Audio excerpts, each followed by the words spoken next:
PharmaFlash, a quick look at this week's most read news stories. Hello and welcome to this week's episode of the PharmaFlash. The PharmaFlash is a weekly rundown of the top 5 most read news articles on American Pharmaceutical Review and Pharmaceutical Outsourcing's websites. I'm Mike Auerbach. I'm the editor-in-chief of both publications, and I will be counting down the top 5 most read news articles. In at number 5, Ubrigene, a cell and gene therapy CDMO, acquired a state-of-the-art GMP manufacturing facility from Mustang Bio, strengthening its manufacturing capabilities and its position in the cell and gene therapy market. The acquisition will enable a company to offer a broader range of services to its clients, including process development, manufacturing, and commercialization support. This strategic move underscores the growing importance of cell and gene therapies and Ubrigene's commitment to meeting the industry's increasing demands.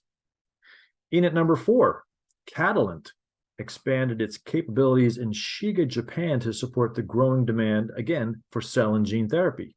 The company added cryogenic storage and distribution capabilities to its facility, allowing for the safe and efficient handling of sensitive biological materials. This expansion enables Catalent to provide end-to-end solutions for cell and gene therapy clients from development to commercialization. The investment in cryogenic capabilities in Japan reflects the increasing importance of cell and gene therapies and Catalent's commitment to meeting the evolving needs of the industry. At number 3, the FDA granted approval for the first oral antiviral medication to treat COVID-19 in adults. The drug, called Exuvity, is taken by mouth and is designed to be used early in the course of the disease within 5 days of symptom onset. Clinical trials have shown that Exuvity can significantly reduce the risk of hospitalization or death in high-risk individuals with mild to moderate COVID-19. This oral antiviral represents a significant milestone in the fight against COVID-19, offering a convenient and accessible treatment option for patients outside of a hospital setting. Number 2, epkinly injection received FDA approval as a treatment for adult patients with relapsed or refractory diffuse large B-cell lymphoma, or DLBCL. This includes DLBCL cases that are not otherwise specified and those arising from indolent lymphoma and high-grade B-cell lymphoma. The FDA's decision provides a new option for patients who have not responded to previous treatments or have experienced relapses.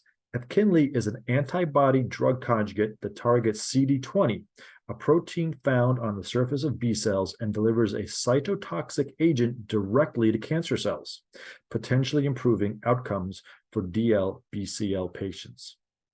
And finally, in at number 1, the FDA granted approval for a prescription nasal spray designed to reverse opioid overdoses.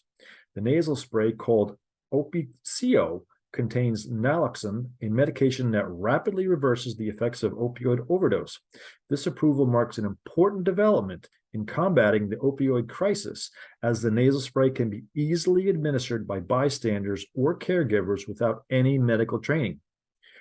Opixio's availability as a prescription medication provides a convenient and potentially life-saving tool for addressing opioid overdoses in emergency situations. And there it is, the top 5 most read news stories on American Pharmaceutical Review and Pharmaceutical Outsourcing's websites. I hope you enjoyed this top 5 countdown, and please tune in for next week's edition of the Pharma Flash. For the latest news, articles, and multimedia on the global pharmaceutical industry, visit American Pharmaceutical Review and Pharmaceutical Outsourcing and sign up for our e-newsletters.